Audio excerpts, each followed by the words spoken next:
Sergeant, excuse me, Jeff Kamen, National Public Radio. Is that a technique where the men actually try to drive the bikes into the demonstrators? No, it's no technique. We're trying to go down the road and the people get in front. What are you going to do? You don't stop on a dime. Obviously, a major unmet need is to have an energy policy in our country that reduces dependence on imported oil. That's why we've waited so long. This is very bad for your teeth, though. Yeah, oh goodness. It's like a little bit of lightning. A little sparkle of lightning.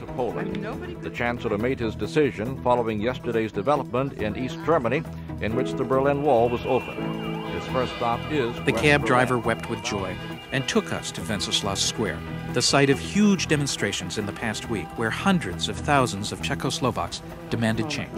She says she will always remember her last conversation with Clarence Thomas at the EEOC. Well, he made a statement about if I ever did disclose it, it would be enough to ruin his career.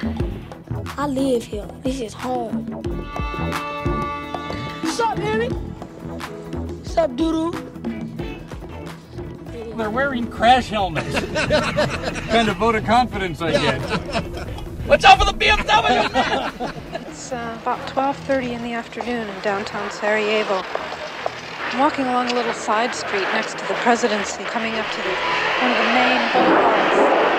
It's been kind of a lot of shelling going on here in the eastern part of town today. But downtown at Chambers Street, where Hudson Street and West Broadway form the point of a triangular Vest Pocket Park, the sky is overcast with dust and ash. The air is so thick with it, it makes you cough. The emergency workers all wear masks. The sidewalk is coated with a dusting of this stuff, which is the pulverized remains of hundreds of offices. There's almost no traffic. There's no one on the streets. And that's been true really for over 24 hours. The Iraqi people anticipated that this might happen in the nighttime hours tonight, in the dark this morning. They certainly didn't anticipate it. Since the Taliban fell, these refugees have been streaming back, up to 400,000 a month since spring. It is the fastest and largest organized return operation the UNHCR has ever undertaken. Just look at the Army's files. They show he had PTSD, but his officers kicked him out of the Army earlier this year for patterns of misconduct. Doctors diagnosed another soldier named Jason Harvey with PTSD.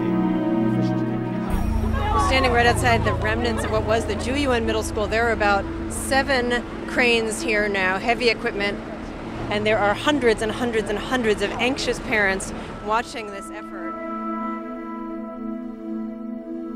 This is live coverage of Election Night 2008. I'm Robert Siegel. And I'm Michelle Norris. NPR projects that Barack Obama will win the White House. We're projecting that he will take California, Oregon, Washington, Hawaii, and Florida. We were ambitious from the beginning. We started literally almost on shoestrings, tin cans, and strings. A handful of 5 reporters, almost no resources, and this tiny number of stations. But we knew we were into something that was going to be very important.